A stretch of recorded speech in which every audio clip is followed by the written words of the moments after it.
La copa de champán se resbaló de la mano de mi nuera en el instante en que cayó al suelo. La madre de Jessica, Ellen, estaba convulsionando en el mármol de mi cocina, con espuma acumulándose en la comisura de sus labios. Y lo único que pensé fue, bueno, esto no debía haberle pasado a ella. Antes de contarte cómo llegué a este punto, quiero dejar algo claro. He pasado 70 años en este mundo, y no sobreviví en un negocio despiadado siendo ingenuo. Cuando alguien intenta envenenarte en tu propia fiesta de jubilación, lo notas. Especialmente cuando esa persona lleva tiempo mirando tu cuenta bancaria como un hambriento mira un banquete. 2 horas antes, mi cocina estaba llena de risas y celebración. Acababa de vender mi firma de consultoría por $4,2 millones. Nada mal para algo que construí desde cero tras la muerte de mi esposa, hace 15 años. Mi hijo, Mark, había insistido en organizar la fiesta. «Papá, te mereces celebrarlo», me dijo con esos ojos marrones sinceros, trabajando a destajo. «Deja que Jessica se encargue de todo. Tú solo relájate y disfruta». Debí haber sospechado en ese momento. La mujer que solía quejarse de meter los platos al lavavajillas, de repente era la anfitriona perfecta, colocando flores y puliendo copas como si su vida dependiera de ello. Y, al final, resultó que probablemente así era. La fiesta fue encantadora, debo admitirlo. Unas 30 personas, colegas, vecinos, familia. Jessica incluso contrató a un barman. «Nada es demasiado bueno para ti, Frank», me dijo, apretando mi brazo con esas uñas perfectamente cuidadas que costaban más que la compra semanal de la mayoría. Estaba conversando con mi antiguo socio cuando la vi. Jessica estaba junto a la mesa del champán, mirando nerviosa alrededor antes de sacar un pequeño frasco de su bolso. Se me heló la sangre al verla vaciar el contenido en una copa específica, la que tenía una pequeña muesca en el borde, la misma que siempre usaba en las fiestas. Un hombre sensato habría gritado, llamado a la policía, enfrentado a esa mujer ahí mismo. Pero yo había aprendido que, a veces, la mejor manera de atrapar a una serpiente es dejarla creer que acorraló a un ratón. Así que sonreí, asentí a lo que mi socio decía sobre tendencias de mercado y seguí observando. Jessica tomó mi champán adulterado y caminó hacia mí con un gesto de preocupación filial en el rostro. «Frank, pareces cansado», dijo, ofreciéndome la copa. «Vamos, bebe un poco de champán. Te lo mereces». La recibí, le agradecí con calidez y esperé. 10 minutos después, mientras ella se distraía presumiendo de su nueva pulsera de tenis ante los vecinos, cambié discretamente las copas con su madre, Ellen, que estaba cerca, algo perdida, sin bebida en la mano. Pobre mujer, siempre tan despistada. Tomó sin pensar la copa que había dejado junto a su bolso. 5 minutos después, comentaba el sabor curioso del champán y preguntaba si lo había encargado de algún sitio especial. El resto, como suele decirse, ocurrió bastante rápido. Me arrodillé junto a Ellen mientras Jessica gritaba que alguien llamara al 911. Su actuación de shock y devastación, casi convincente. Casi. El problema de un asesino es que el pánico verdadero y el fingido se distinguen fácilmente cuando sabes dónde mirar. «¿Qué pasó?», exigió Mark, apartando a la gente para acercarse. Su rostro estaba pálido, pero noté algo más, una mirada fugaz hacia Jessica, apenas una fracción de segundo, demasiado reveladora. «No lo sé», sollozó Jessica, aferrándose a mi brazo. Estaba bien, de pronto. Hizo un gesto impotente hacia su madre, ahora inconsciente, aunque respirando, gracias a Dios. Los paramédicos llegaron en cuestión de minutos. Mientras trabajaban con Ellen y la subían a la camilla, observé detenidamente la cara de mi hijo. 32 años de paternidad me habían enseñado a leer sus gestos como si fueran patrones del clima. Y en ese instante, parecía un hombre viendo cómo sus planes cuidadosamente trazados se desmoronaban en tiempo real. «¿A qué hospital la llevan?», pregunté al jefe de los paramédicos. «A San Pedro». «¿Es usted familia?». «Un amigo cercano», respondí, mirando a Jessica con intención, aunque estaba demasiado ocupada hiperventilando para notarlo. «Lo seguiré en mi coche». Mark dio un paso adelante enseguida. «Papá, no hace falta. Nosotros nos ocupamos de todo. Tú deberías quedarte aquí, recoger lo que quedó de la fiesta». «¿Qué detalle?», mantener al objetivo en casa mientras averiguaban que había fallado en su plan. Tonterías, repliqué con firmeza. Ellen es prácticamente familia. Voy con ustedes. Tomé mi bolso y mis llaves antes de que alguien pudiera replicar. En el hospital, me aseguré de mantenerme lo bastante cerca como para escuchar lo que comentaban los médicos. El diagnóstico: envenenamiento agudo, causa desconocida. El doctor mencionó algo sobre alcaloides vegetales, lo bastante específico para hacerme pensar que alguien había investigado sobre toxinas indetectables. Jessica caminaba de un lado a otro en la sala de espera, los tacones de diseñador marcando un ritmo metálico sobre el linóleo, como un metrónomo que contaba su ansiedad. Mark permanecía rígido en una silla de plástico, con el teléfono vibrando constantemente por mensajes que no se atrevía a contestar. «Es terrible», repitió Jessica por quinta vez. «Pobrecita mamá. No puedo entender cómo pasó esto». Le di una palmada en el hombro con aire compasivo. «Estas cosas suelen ser un misterio, querida. Seguro los médicos lo descubrirán». Y añadí, casi con descuido: «Sabes, fue una suerte que no bebiera mucho de ese champán». Apenas tomó un par de sorbos antes de desplomarse. El paso de Jessica vaciló de manera casi imperceptible. «¿Champán? ¿Crees que el champán causó esto?» «Oh, seguro no es nada», respondí con un gesto desdeñoso.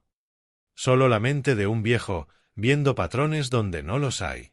Pero el rostro de Jessica había palidecido un tono más, y sus manos temblaban ligeramente al llevarse el café a los labios. Mark, mientras tanto, observaba nuestra conversación con la intensidad de un halcón que vigila ratones en el campo. 3 horas después, un médico salió a informarnos que Ellen estaba estable, aunque debía permanecer ingresada toda la noche en observación. «Las pruebas no fueron concluyentes», dijo el médico. «Pero lo que Ellen había ingerido se estaba eliminando poco a poco de su organismo». «¿Podemos verla?», preguntó Jessica. «Solo familiares, y está sedada. Mejor regresen mañana». Al salir del hospital, Mark me acompañó hasta el coche. «Papá, quizá deberías quedarte con nosotros esta noche. Después de lo que pasó, me sentiría mejor si no estuviera solo». Qué detalle, sobre todo cuando el pequeño incidente médico de Ellen seguramente los tenía preguntándose si yo sospechaba algo. La respuesta era sí. Absolutamente sí. Pero ellos no necesitaban saberlo todavía. «Eres muy amable, hijo. Pero estaré bien. Recuerda que tengo ese nuevo sistema de seguridad». Le di un beso en la mejilla y subí al coche, observando por el retrovisor cómo él y Jessica se quedaban en el estacionamiento, en una conversación urgente en susurros. De vuelta en casa, me serví una copa de champán verdadero, de una botella nueva, naturalmente, y me acomodé en mi despacho. Era hora de averiguar qué planes tenía mi querida familia para mí, y más importante aún, qué haría yo al respecto. Pasé la noche haciendo algo en lo que me volví muy bueno durante 45 años de negocios: investigar. No el tipo de investigación con computadoras y bases de datos, sino la que haces con una memoria clara y una mente suspicaz. El envenenamiento de Ellen no fue aleatorio, y desde luego no fue un accidente. Alguien había planeado matarme en mi propia fiesta, probablemente esperando que pareciera un infarto o un derrame cerebral. A los 70, esas cosas pasan. Nadie cuestiona que el corazón de un hombre exitoso falle después del estrés de vender la obra de su vida. ¿Pero por qué? Esa era la pregunta de los $4,2 millones, ¿no? A las 5 de la mañana preparé café y me senté en la mesa de la cocina con una libreta, anotando todo lo que sabía sobre la situación financiera de Mark y Jessica. No era bonito. La firma de arquitectura de Mark llevaba años tambaleándose desde la recesión. Y el negocio de joyería de Jessica era más un pasatiempo que una fuente real de ingresos. Vivían bien, demasiado bien para lo que realmente ganaban. La hipoteca de esa ridícula casa en Westlack triplicaba lo que podían permitirse. El BMW y el Mercedes del garaje no estaban pagados. Y los hábitos de compras de Jessica podrían financiar el presupuesto educativo de un país pequeño. Yo los había ayudado, claro. ¿Qué padre no lo haría? Unos miles aquí y allá cuando Mark decía que ese mes andaban ajustados. La entrada de la casa cuando Jessica lloraba porque quería formar una familia en el barrio adecuado. la matrícula del colegio privado de Emma, cuando insistieron en que los públicos no eran suficientes. Al revisar mis registros de cheques, me di cuenta. En los últimos 5 años les había dado casi $200.000. Lo llamaba regalos, inversiones en su felicidad. Nunca préstamos. Eso habría sido de mal gusto. Pero ahora me preguntaba si ellos lo veían diferente, no como generosidad paterna, sino como adelantos de una herencia que no podían esperar a cobrar. El teléfono sonó a las 7:30. Jessica. Frank, no pude dormir en toda la noche pensando en ti, dijo, con voz cargada de preocupación. Después de lo que pasó con mamá, me preocupa que tal vez hubiera algo mal con la comida o las bebidas. No te has sentido enfermo, ¿verdad? Qué atenta, ¿eh? Confirmar si el veneno había llegado a su objetivo. Para nada, querida. Me siento bien. ¿Has sabido algo de Ellen? Los médicos dicen que seguramente podrá volver hoy a casa. Creen que quizá comió algo que no le cayó bien antes de la fiesta. Ya sabes cómo es con sus medicinas. Seguro tomó algo con el estómago vacío. Ellen Smith podía ser muchas cosas, pero descuidada con sus medicamentos no era una de ellas. Organizaba sus pastillas como una operación militar, envases etiquetados, alarmas en el teléfono, todo. Eso me tranquiliza, dije. Me preocupaba que hubiera sido algo de la fiesta. Habría sido terrible. Oh, no.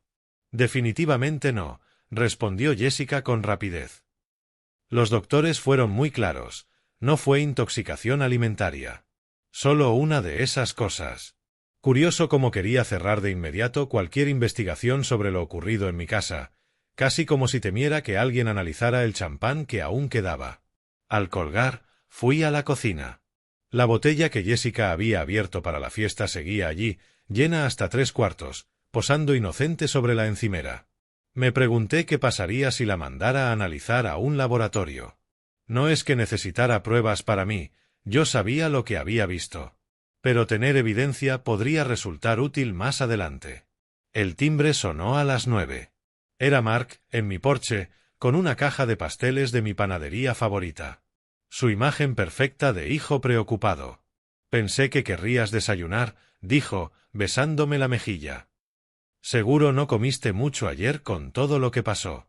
Lo dejé entrar y preparé café fresco mientras él colocaba los pasteles en un plato. Lo observaba moverse por mi cocina, abriendo armarios que conocía desde niño, tomando el azúcar sin preguntar. Sentí una tristeza extraña. Ese seguía siendo mi pequeño, el que me traía dientes de león y pegaba sus dibujos escolares en mi nevera. ¿Cuándo se convirtió en un hombre capaz de quedarse de brazos cruzados mientras su esposa intentaba asesinar a su padre? ¿Cómo estás, papá? Preguntó, sentándose frente a mí. Oh, ya me conoces. Hace falta más que un susto para sacudir estos viejos huesos. Sonrió, pero sus ojos no acompañaron la sonrisa. Eso era lo que temía. Una frase curiosa. Tomé un sorbo de café y esperé. Verás, papá, continuó, picoteando un pastel, Jessica y yo hemos estado hablando de tu situación. ¿Mi situación? Tienes 70 años, papá. Vives solo en esta casa enorme. Todo ese dinero de la venta, hizo un gesto vago. Parece demasiado para una sola persona. Ahí estaba el preámbulo de lo que planeaban. Aprecio tu preocupación, hijo, respondí ligero. Pero hasta ahora me las he arreglado bastante bien. Mark se inclinó hacia adelante, serio. ¿Pero de verdad? Piensa en lo de ayer con Ellen. ¿Y si hubieras sido tú? ¿Y si hubieras caído al suelo y nadie te encontraba durante horas? La audacia era increíble. Usar su fallido intento de asesinato como argumento de por qué yo necesitaba su protección. Mark, Ellen colapsó en una fiesta con 30 testigos. Los paramédicos llegaron en minutos.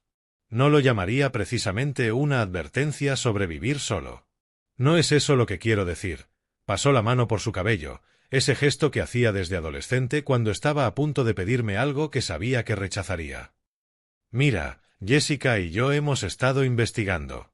Hay comunidades muy buenas para adultos activos, lugares con gente alrededor, actividades, personal médico en el lugar. Ah, el discurso del asilo.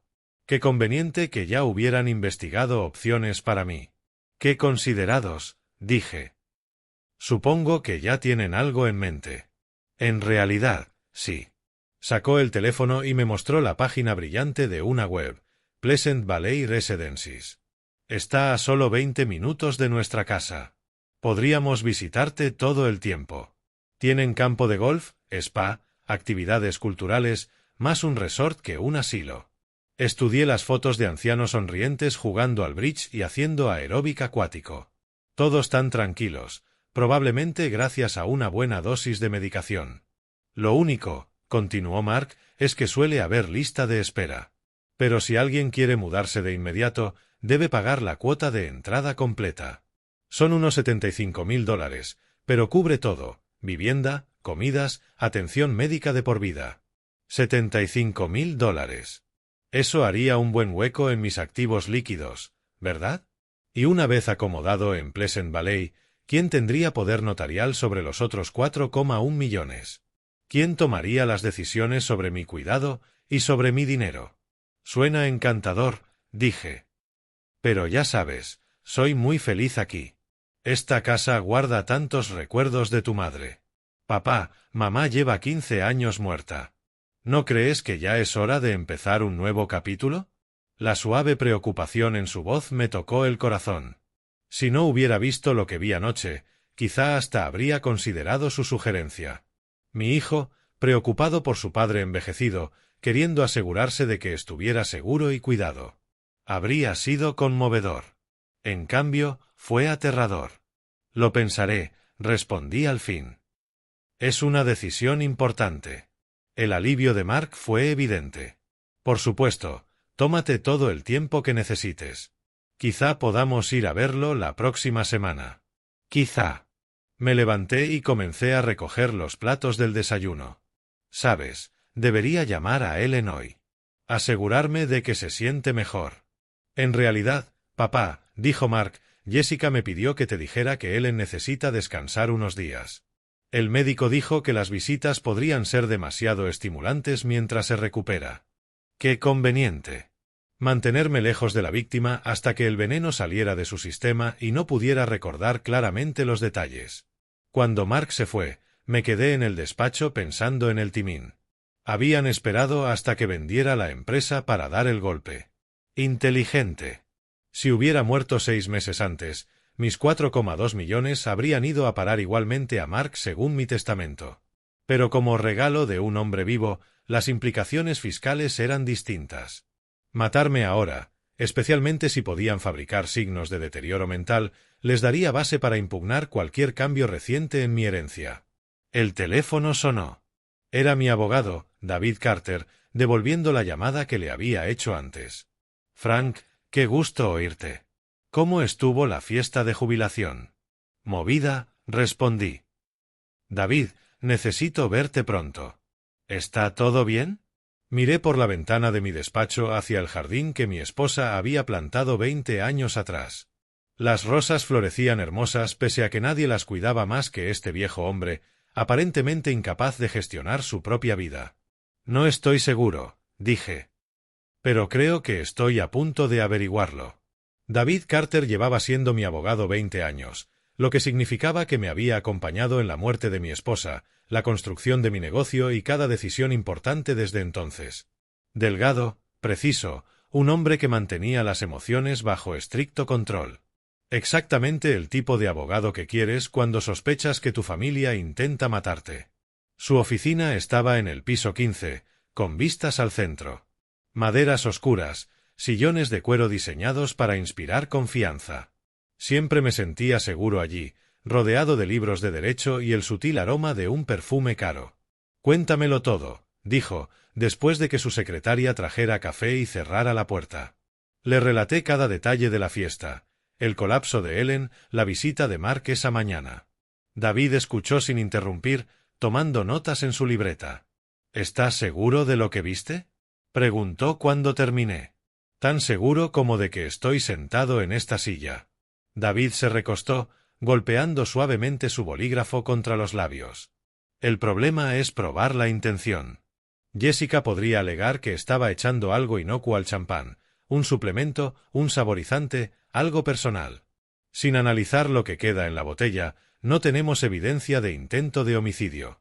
Entonces analicémosla. Si encontramos veneno, tendríamos prueba de que alguien intentó matar, pero aún así no podríamos demostrar que quería matarte específicamente. Podría alegar que el objetivo era su propia madre, por un seguro, o que iba dirigido a otra persona.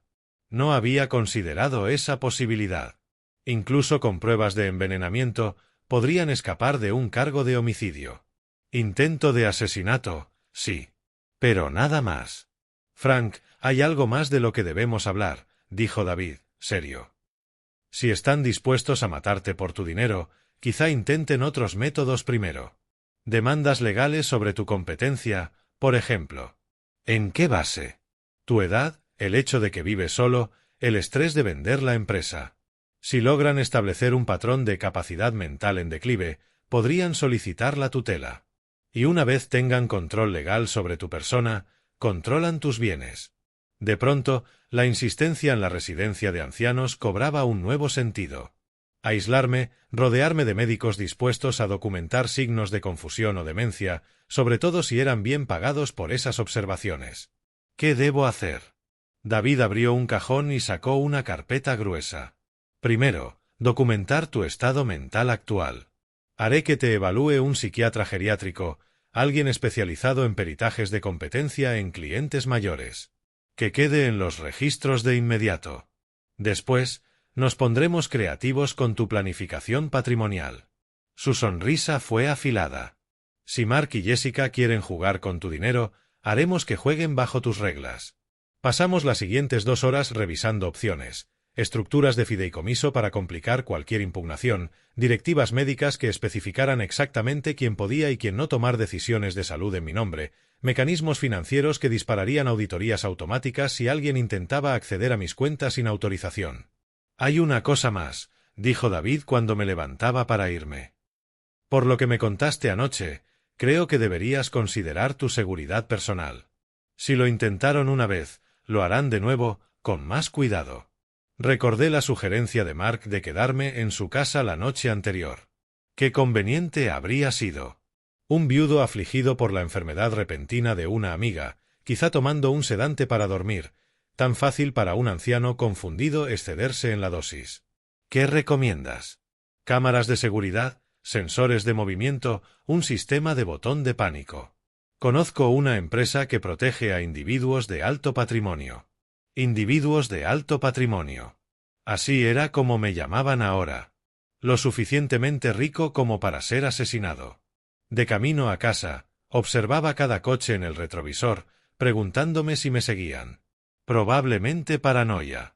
Pero como solía decir mi esposa, no eres paranoico si de verdad vienen por ti. Mi teléfono sonó cuando aparqué en el garaje. Era Jessica, con voz alegre y artificial. Frank, quería avisarte de que mamá ya está en casa. Se siente mucho mejor, aunque no recuerda gran cosa de anoche. El doctor dijo que es normal en este tipo de incidentes. ¡Qué conveniente! Me alegra mucho que esté bien. Me encantaría visitarla mañana. Oh, no está preparada para recibir visitas aún. Quizá en unos días. Yo te aviso. Por supuesto, querida. Dile que pienso en ella. Al colgar, me quedé sentado en el coche un buen rato, mirando la casa que había llamado hogar durante 30 años. Mi esposa y yo la compramos cuando Mark tenía 10, llenos de sueños sobre cenas familiares y fiestas navideñas. La hipoteca fue un esfuerzo en su momento, pero éramos jóvenes, optimistas. Estábamos seguros de que todo saldría bien. Ahora, esa casa se sentía como una fortaleza bajo ataque. Pero después de tantos años en los negocios, sabía que a veces la mejor defensa es un buen ataque. Era hora de demostrarle a mi familia de lo que un hombre de 70 años es capaz. La empresa de seguridad llegó a las 8 de la mañana siguiente. 3 técnicos en furgonetas indistintivos que pasaron el día instalando cámaras, detectores de movimiento y un sistema de pánico que podía llamar a la policía en menos de 3 minutos. A los vecinos les dije que estaba teniendo problemas con robos de paquetes. Una historia creíble en cualquier barrio residencial. Para la tarde, mi casa estaba más protegida que la mayoría de joyerías. Pero la verdadera seguridad vino con el sobre que me entregó el mensajero de David a las 2, mi testamento actualizado, documentos de fideicomiso y directivas médicas, todo firmado y notariado. Si Mark y Jessica querían mi dinero, tendrían que esperar y recibirían mucho menos de lo que esperaban. El Nuevo Testamento reducía la herencia de Mark de todo a un fideicomiso modesto que le pagaría $50,000 al año de por vida. Suficiente para vivir cómodamente, pero no para mantener su estilo de vida actual. La mayor parte de mi patrimonio iría a la investigación contra el cáncer y a varias organizaciones benéficas que había apoyado durante años. En cuanto a Jessica, no recibía nada. Ni un centavo. Nunca me gustó esa mujer, pero la toleré por Mark. El intento de asesinato, sin embargo, marcaba el límite. Estaba repasando los documentos una vez más cuando sonó el timbre. En el monitor de seguridad vi a Mark y Jessica en el porche, ambos con gesto sombrío. «Papá, tenemos que hablar», dijo Mark cuando abrí la puerta. «Por supuesto, hijo. Pasen». Se acomodaron en la sala. Jessica se sentó al borde del sofá, como si necesitara salir corriendo en cualquier momento. Mark miró alrededor, deteniéndose un segundo en la nueva cámara de seguridad en la esquina. «¿Cámara nueva?», preguntó. «Robos de paquetes», respondí con calma. «Ya sabes, nunca se puede ser demasiado precavido». Jessica carraspeó. «Frank, hemos estado pensando en lo que pasó la otra noche con el accidente de mamá». «Sí. Pues, sentimos mucho haber hecho la fiesta aquí. Si algo que trajimos la enfermó», balbuceó, secándose los ojos con un pañuelo. Observé esa actuación con una cierta apreciación profesional. Jessica claramente lo había ensayado. «Estoy seguro de que no fue nada de lo que trajeron, querida». «¿Pero y si sí?», intervino Mark, inclinándose hacia adelante. «¿Y si hubo algo mal con el champán o la comida? Papá, nunca me perdonaría si por accidente te hubiéramos puesto en peligro. Ahí estaba el preparativo para lo que fuera que tuvieran pensado». «La cuestión», dijo Jessica, «es que creemos que sería mejor encargarnos de ti por un tiempo, hasta asegurarnos de que estás a salvo». «¿Encargarse de mí? ¿Cómo?» «Podrías quedarte con nosotros», dijo Mark. «Solo temporalmente, mientras averiguamos qué pasó la otra noche». Dejé que el silencio se estirara. Observé sus caras. Mark parecía genuinamente preocupado. Siempre se le dio bien convencerse de que sus motivaciones eran puras. Jessica, en cambio, tenía la expresión de alguien con la hipoteca vencida. «Qué considerados», dije al fin. «Pero estoy perfectamente seguro aquí». «¿De verdad?». La voz de Jessica adoptó un filo duro. «Tienes 70 años, Frank, vives solo. ¿Y si te pasa algo y nadie te encuentra en días?». El mismo argumento que Mark había usado ayer. «Iban con guión». «¿Y si te caes?», añadió Mark. «¿O te da un infarto, papá? A tu edad puede pasar cualquier cosa». «A mi edad». Como si 70 significara estar muerto y no haberse enterado. «Sabes», dije, pensativo, «tienes toda la razón. A mi edad puede pasar cualquier cosa. Precisamente por eso me pasé el día actualizando mi testamento». La temperatura de la sala bajó 10 grados. «¿Tu testamento?». La voz de Jessica sonó cuidadosamente neutra. «Oh, sí. Es curioso cómo un roce con la mortalidad, aunque sea ajena, te hace pensar». Me di cuenta de que el antiguo estaba terriblemente desfasado. El rostro de Mark palideció. «¿Qué tipo de cambios?». Le sonreí, la misma sonrisa que usaba cuando tenía 8 años y lo pillé mintiendo por un jarrón roto. «Solo unos ajustes menores para reflejar mis prioridades actuales». «Ya sabes cómo va esto». El silencio que siguió fue atronador. Casi podía oír sus mentes recalculando, tratando de medir cuánto acababa de descarrilar su plan. «Bueno», dijo por fin Jessica, con la voz tensa, «estoy segura de que decidiste lo mejor». «Yo también lo creo, querida». Se marcharon enseguida prometiendo visitarme pronto. En el monitor de seguridad los vi sentados en el coche, en mi entrada, 10 minutos, en una conversación intensa. Luego Jessica hizo una llamada. No podía oírla, pero la vi gesticular con furia. Mark intentaba quitarle el teléfono y ella apartaba su mano una y otra vez. Cuando por fin se fueron, me serví una copa de vino y me acomodé en mi sillón favorito. Mañana pondría en marcha la fase 2 de mi plan. Pero esa noche iba a disfrutar del primer rato de calma en días. Al fin y al cabo, hay algo profundamente satisfactorio en ver a tus enemigos comprender que te han subestimado. El juego apenas comenzaba, y yo lo llevaba jugando mucho más tiempo que ellos. A la mañana siguiente recibí una visita inesperada. Ellen Smith estaba en mi puerta, pálida pero resuelta, aferrando un pequeño bolso como a un salvavidas. «Frank, tengo que hablar contigo», dijo sin preámbulos. «Es sobre la otra noche». La invité a pasar y preparé té, estudiándole el rostro por señales de intoxicación. Se la veía cansada, pero atenta, desde luego, más lúcida de lo que a su hija le habría gustado que creyera. «Jessica me dijo que tuve una reacción a un medicamento», explicó Ellen, sentándose en el sillón. «Pero, Frank, hace años que no tomo nada excepto vitaminas». «Interesante. ¿Qué recuerdas de la fiesta?» «Todo hasta que empecé a marearme. Recuerdo que el champán sabía raro, amargo, casi metálico. Y recuerdo haber visto a Jessica cerca de la mesa de bebidas antes, haciendo algo con un frasquito. El pulso se me aceleró. ¿Qué clase de frasco? Parecía un cuentagotas, de esos para aceites esenciales o algo así. Las manos de Ellen temblaron levemente al dejar la taza. «Frank, creo que mi hija intentó envenenarte». «¿Por qué lo piensas?» Ellen soltó una risa amarga. «Porque lleva meses hablando de tu dinero, de lo injusto que es que tengas tanto mientras ellos se ahogan, de lo fácil que sería todo si te pasara algo. Las piezas encajaban. Dijo algo concreto el mes pasado. Me preguntó si creía que habías actualizado tu testamento recientemente. Parecía muy preocupada por la herencia de Mark». Ellen me miró a los ojos. «Frank, creo que llevan planeando esto desde hace tiempo. Tomé una decisión». Ellen merecía saber lo que su hija había intentado, y yo necesitaba una aliada que hubiese visto su comportamiento de primera mano. «Ellen, vi a Jessica echar algo en mi copa de champán. Deliberadamente cambié las bebidas. La sangre se le fue del rostro. Ella intentó matarte, y casi muero yo». «Sí».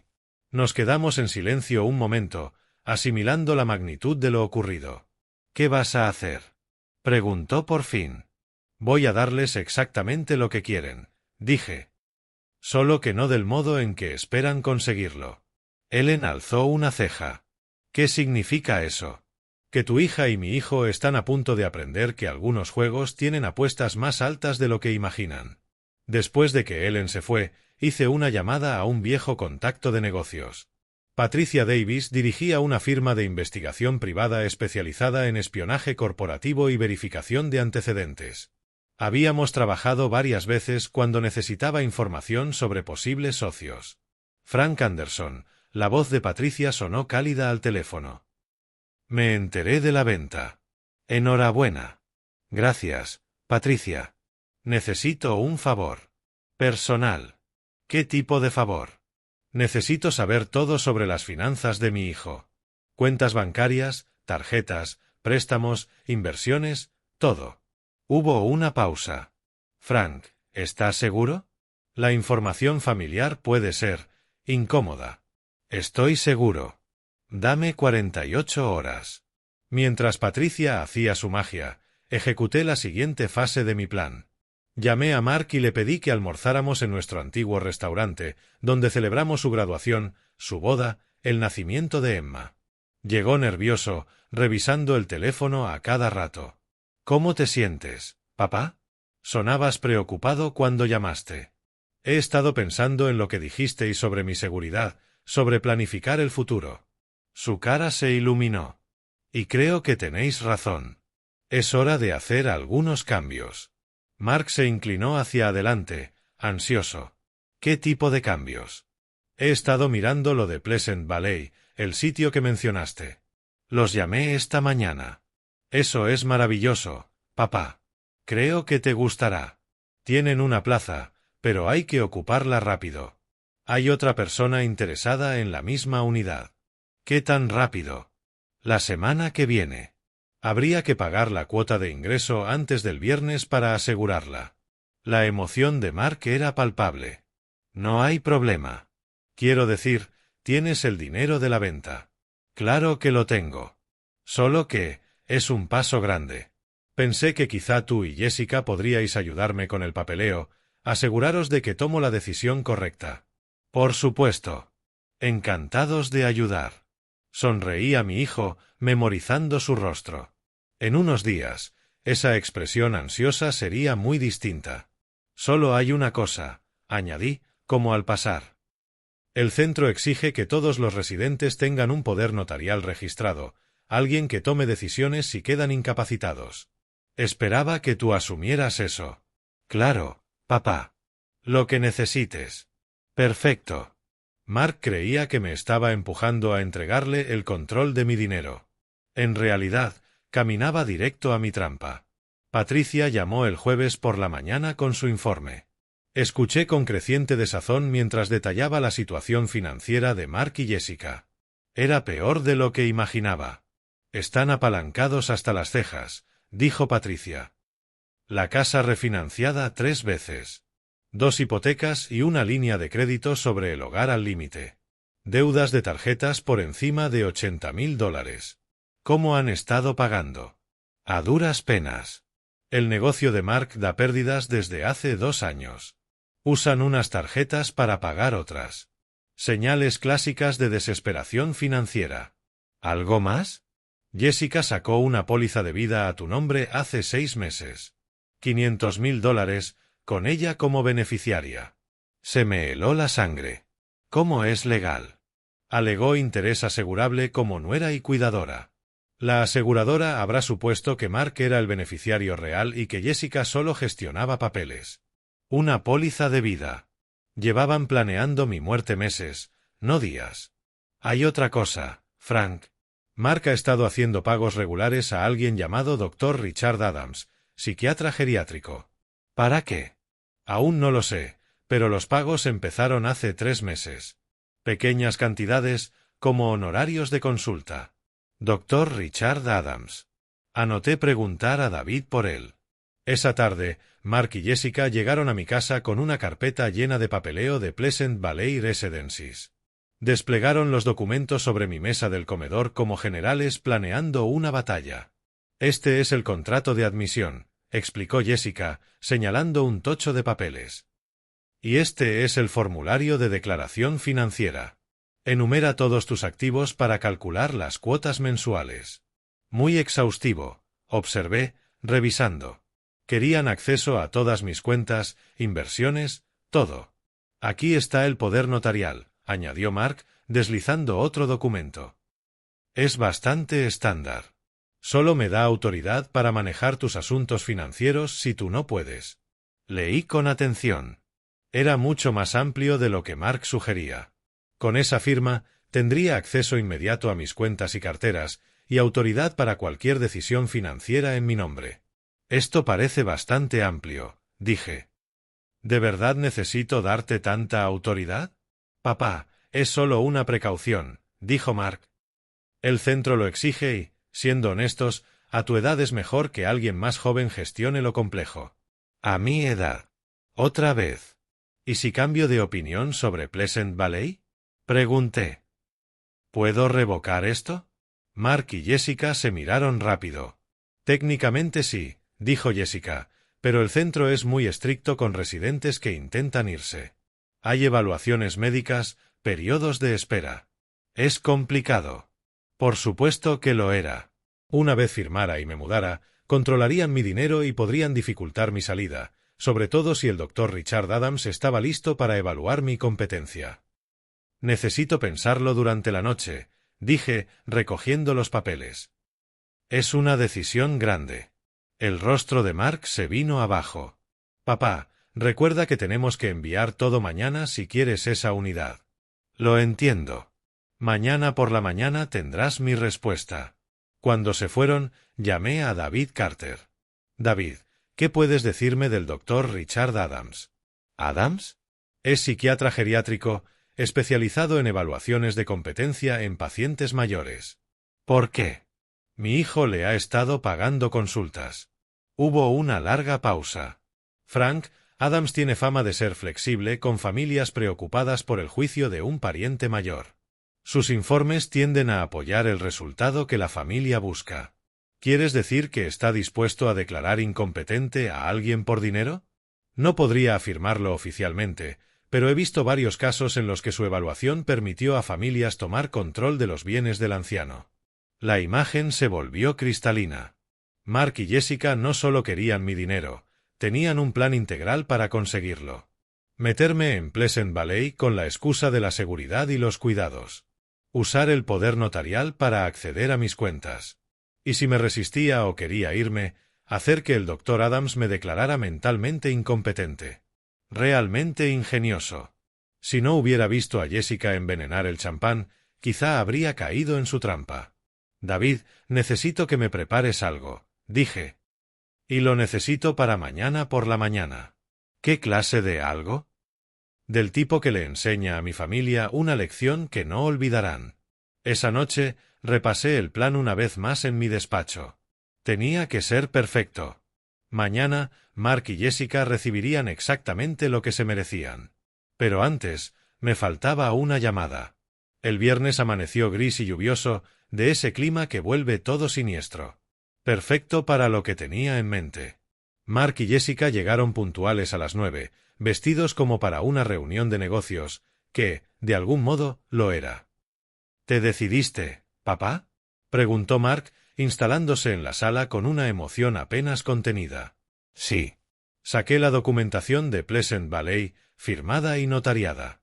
Creo que tienes razón. Es hora de empezar este nuevo capítulo. El alivio de Jessica fue palpable. Oh, Frank, me alegra tanto. Te va a encantar. Seguro que sí. Y, Mark, también firmé los papeles del poder notarial. Las manos de Mark temblaron al tomar los documentos. Es la decisión correcta, papá. No te vas a arrepentir. Estoy seguro de que no. Pasamos la siguiente hora con el papeleo financiero. Jessica, con el portátil abierto, tecleaba a toda velocidad mientras yo le daba números de cuenta y códigos de acceso. Cada pocos minutos intercambiaban miradas cómplices, como niños a los que la Navidad se les hubiera adelantado. Solo falta una cosa, dije al terminar. Tengo que firmar unos papeles adicionales con mi abogado antes de que la transferencia sea oficial. Algo sobre implicaciones fiscales en operaciones grandes. Claro, dijo Mark. ¿Quieres que te llevemos a su oficina? En realidad, viene aquí. David debería llegar en cualquier momento. Como si lo invocara, sonó el timbre. Pero no era David Carter en el porche. Era la detective Lisa Sanders, del departamento de policía local, junto a un colega que no reconocí. Señor Anderson, soy la detective Sanders. Necesitamos hablar con usted sobre un incidente ocurrido en su casa esta semana. Mark se puso en pie de golpe. ¿Qué clase de incidente? Un presunto envenenamiento, dijo la detective, alternando la mirada entre Mark y Jessica. Entendemos que hubo una emergencia médica durante una fiesta. Fue mi madre, dijo Jessica, lívida. Tuvo una reacción a un medicamento. El doctor dijo que no era grave. En realidad, eso no fue lo que informó el hospital, respondió la detective, sacando una libreta. La toxicología muestra que su madre ingirió una concentración de extracto de adelfa. Eso no es un medicamento. Es un veneno mortal. El silencio en mi sala fue absoluto. También analizamos el champán restante de aquella noche, continuó. La botella abierta para la fiesta contenía el mismo extracto. Alguien lo adulteró deliberadamente. Mark miraba a Jessica con horror naciente. Jess, ¿qué hiciste? Yo no hice nada, chilló ella, presa del pánico. Esto es una locura. ¿Por qué iba a envenenar a mi propia madre? Eso es lo que intentamos averiguar, dijo Sanders, especialmente porque la copa con mayor concentración estaba destinada originalmente al señor Anderson. Jessica pareció a punto de desmayarse. Mark se desplomó en la silla, ceniciento. ¿Algo más? Pregunté en voz baja. Detective, muéstreles la póliza. Sanders asintió y sacó otro documento. Señor Anderson, descubrimos que la señora contrató hace 6 meses una póliza de vida por $500.000 sobre usted, con ella como beneficiaria. Motivo económico claro. Esto es demencial, susurró Jessica. Frank, diles que es una locura. Miré a mi nuera, esa mujer que fingía cuidarme mientras tramaba mi muerte. Te vi echar el veneno en mi copa, Jessica. Cambié las bebidas a propósito. La cabeza de Mark dio un latigazo. ¿Lo sabías? ¿Sabías que intentaba envenenarte? Lo sé desde hace días. También sé de vuestra situación financiera, del Dr. Adams, de vuestro plan para declararme incompetente. Lo sé todo. Los papeles del poder notarial se le resbalaron de los dedos entumecidos. Papá, yo no sabía lo del veneno. Lo juro por Dios. Pero sí sabías lo otro, ¿verdad? La residencia, el poder notarial, el plan para quedarte con mi dinero. El silencio de Mark fue respuesta suficiente. La detective dio un paso al frente. Jessica Smith, queda usted arrestada por intento de asesinato. Mientras le ponían las esposas, me lanzó una mirada llena de odio. Te crees muy listo, ¿verdad? No tienes idea de lo que acabas de hacer. En realidad, dije, sé exactamente lo que acabo de hacer. Cuando la policía se la llevó, Mark se quedó en mi sala como un hombre en shock, mirando los papeles del poder notarial esparcidos por el suelo, pasándose las manos por el pelo de vez en cuando. Ella dijo que era para ponerte a salvo, murmuró al fin. Dijo que estabas olvidadizo, que tomabas malas decisiones. Me convenció de que necesitabas protección y que el dinero también era por protección. Su rostro se contrajo. Estamos ahogados en deudas, papá. El negocio se hunde. No llegamos a nada. Jessica dijo que si te pasaba algo naturalmente, heredaríamos lo suficiente para empezar de cero. Pero nunca dijo nada hizo un gesto, indefenso, de asesinato. Claro, esas causas naturales necesitaban un pequeño empujón. Mark me miró con lágrimas en los ojos. Lo siento.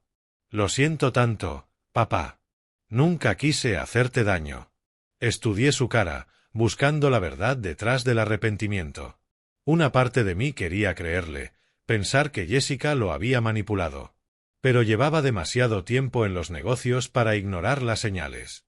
Mark, enséñame tu teléfono. ¿Qué? Tu teléfono. Quiero ver tus mensajes con Jessica de la semana pasada. Vaciló y, a regañadientes, me lo entregó. Fui deslizando. Con cada intercambio, el estómago se me hundía más. ¿Hablaste con papá sobre Pleasant Valley, Mark? Sí, lo está considerando. Bien. Cuanto antes lo mudemos, mejor. Está haciendo demasiadas preguntas sobre nuestras finanzas. ¿Y si cambia de idea, Jessica? No lo hará. ¿Después de mañana por la noche? ¿Qué hay mañana por la noche? Confía en mí. Para el domingo nos rogará que lo cuidemos. Le devolví el móvil. Lo sabías, ¿verdad? Quizá no el método, pero sabías que Jessica planeaba algo para la noche de la fiesta. Los hombros de Mark se desplomaron. Pensé que quería asustarte. Simular un robo o algún accidente que te hiciera ver que no era seguro vivir solo. ¿Simular mi intento de asesinato? No asesinato, solo algo que te convenciera de mudarte a Pleasant Valley voluntariamente. La frialdad con la que lo dijo me heló la sangre. Mi propio hijo se sentía cómodo traumatizándome para que obedeciera. Hay algo más que debes saber, le dije. Hice que una investigadora privada revisara tus finanzas. Se le fue la sangre del rostro. ¿Qué encontraste? Todo. La deuda, el negocio en caída, que llevas años viviendo por encima de tus posibilidades. Levanté el informe de Patricia. Pero hubo un detalle que me interesó especialmente, los pagos al Dr. Adams. Papá, ¿puedo explicarlo? ¿De veras? Porque, según esto, le pagas para consultar sobre mi caso desde 3 meses antes de siquiera sugerirme Pleasant Valley, antes de expresar cualquier preocupación por mi estado mental. ¿De qué estabas consultando exactamente, Mark? Se tapó la cara con las manos. Jessica dijo que necesitábamos un plan B si te negabas a firmar el poder notarial voluntariamente. ¿Plan B? Adams aceptó evaluarte y encontrar signos de demencia o incompetencia. Jessica dijo que era solo una precaución, por si te ponías difícil. Sentí que algo helado se asentaba en el pecho. Planeabais declararme incompetente desde el principio. Solo si era necesario. Solo si te negabas a dejarnos ayudarte. ¿Ayudarme a qué, Mark? ¿Ayudarme a darte mi dinero? La verdad quedó suspendida en el aire entre nosotros. Mi hijo, el niño que había criado, amado y por el que había sacrificado tanto, había estado planeando destruir mi independencia y robarme el trabajo de toda una vida. Hay una cosa más, dije en voz baja. Los papeles que firmaste hoy, el poder notarial que te entregué. Mark levantó la mirada, esperanzado. ¿Sí? Son falsos. David los preparó especialmente para esta reunión. Te dan poder notarial sobre una cuenta con exactamente $1. Mark me miró, atónito. ¿Qué? Mi dinero real está protegido en fideicomisos a los que no puedes tocar. El testamento que tanto te preocupa te deja una renta anual modesta y nada más. Y si eres condenado por conspiración en el intento de asesinato de Jessica, ni siquiera eso. El rostro de Mark se contrajo. Has destruido mi vida. No, Mark. Tú destruiste tu vida. Yo solo me aseguré de que no destruyeras la mía en el proceso. Mientras lo observaba sentado allí, hecho ruinas, sentí algo inesperado. No satisfacción. No vindicación. Solo una profunda y agotadora tristeza por el hombre en el que había decidido convertirse. 3 meses después estaba en mi jardín, viendo florecer las rosas y pensando en finales y comienzos. Jessica había sido condenada a 15 años por intento de asesinato. Mark recibió 3 años por conspiración, después de que su abogado lograra reducir los cargos originales. La noche anterior me había llamado Emma, mi nieta. A sus 16 años, ya era lo bastante mayor para comprender lo que habían hecho sus padres. Lo bastante mayor para sentirse horrorizada por sus elecciones. Abuelo Frank, lo siento tanto, dijo con voz entrecortada por las lágrimas. No tenía idea de que planeaban algo así. Lo sé, cariño. Nada de esto es tu culpa. ¿Puedo visitarte este verano? Sé que mamá y papá estarán fuera, pero quiero verte. Me encantaría, le dije. Y lo decía de verdad. Emma era inocente en todo esto, una víctima de la avaricia de sus padres tanto como yo. Ellen Smith se convirtió en una amiga inesperada. Ahora tomamos café 2 veces por semana. 2 personas unidas por la extraña experiencia de sobrevivir a la traición de nuestras propias familias. Está pensando en escribir un libro sobre abuso a personas mayores, usando nuestra historia como advertencia. ¿Sabes, Frank? Me dijo en nuestro último café. No dejo de pensar en lo cerca que estuvieron de salirse con la suya. Nunca tuvieron oportunidad, respondí. Llevo 40 años lidiando con gente que quiere mi dinero. La única diferencia esta vez es que compartían mi ADN. Ellen rió. ¿Te arrepientes de cómo acabó, con ambos en prisión? Pensé seriamente en la pregunta. ¿Me arrepentía? Mark era mi hijo, el niño al que crié y amé. Pero también era un hombre dispuesto a destruir mi vida por dinero. Me arrepiento de que fuera necesario, dije al fin. Pero no me arrepiento de haberme protegido. El timbre interrumpió mis pensamientos en el jardín. En el monitor de seguridad vi a David Carter en el porche, con una carpeta en la mano y un gesto inusualmente satisfecho. David, ¿qué te trae por aquí? Buenas noticias, dijo, sentado en mi sala. La aseguradora decidió no disputar la póliza de Jessica sobre tu vida. Como fue condenada por intento de asesinato, la anulan y devuelven todas las primas pagadas. Eso es algo, supongo. Más aún. Los acreedores de Mark están embargando todos sus bienes para saldar deudas. Incluye la casa que tú les ayudaste a comprar. Preguntan si quieres hacer una oferta. Pensé en esa casa de encimeras de granito y techos altos. Todas esas cosas hermosas que habían deseado con tanta desesperación. No, respondí. Que la tenga alguien que pueda pagarla honestamente. David asintió y sacó otro documento. Por último, tu reestructuración patrimonial está completa. Tu dinero está ahora protegido perpetuamente. Nadie puede acceder sin tu consentimiento escrito. Y si alguien intenta declararte incompetente, los fondos se transfieren automáticamente a caridad. Gracias, David. Por todo. Después de que se fue, me serví una copa de vino y me senté en el patio, viendo cómo el atardecer pintaba el cielo de oro y rosa. A los 70, había aprendido que el dinero saca lo mejor y lo peor de la gente. Lamentablemente, en mi familia sacó lo peor. Pero también aprendí algo más, que era más fuerte de lo que creía, lo bastante listo para ver a través de sus planes, lo bastante duro para detenerlos y lo bastante resiliente para construir una nueva vida sin ellos. Mi teléfono vibró con un mensaje de Emma. Abuelo, me aceptaron en la Facultad de Derecho de Harvard, tal como me sugeriste. No puedo esperar para contártelo cuando te visite. Sonreí mientras respondía. Enhorabuena, cariño. Estoy muy orgulloso de ti.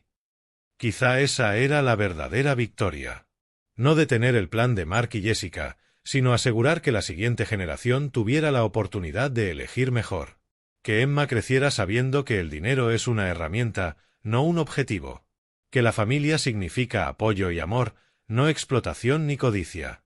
Las rosas de mi jardín florecían hermosas, ahora cuidadas por un servicio de jardinería que podía pagar sin problema. La casa se sentía en paz, protegida por sistemas de seguridad y documentos legales que garantizaban mi independencia. Comencé esta historia hablando de un envenenamiento fallido en mi fiesta de jubilación, pero en realidad se trataba de algo mucho más importante. La diferencia entre ser viejo y ser impotente. Yo podía tener 70 años, pero estaba lejos de ser impotente.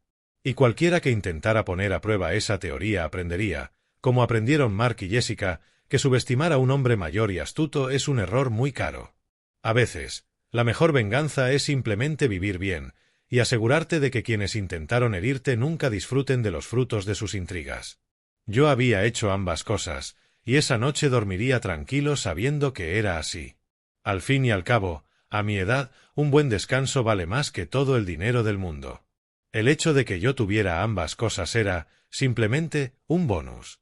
Hola a todos, gracias por ver este episodio. Si disfrutaron esta historia sobre cómo enfrentar a quienes subestiman a los mayores, denle al botón de me gusta y suscríbanse al canal para más contenido como este. Dejen un comentario contándome desde dónde nos ven. ¿Han tenido que lidiar con familiares que creen que la edad equivale a incompetencia? Me encantaría leer sus experiencias. Recuerden, la edad trae sabiduría y también la capacidad de detectar un engaño a kilómetros de distancia. Nos vemos en el próximo vídeo.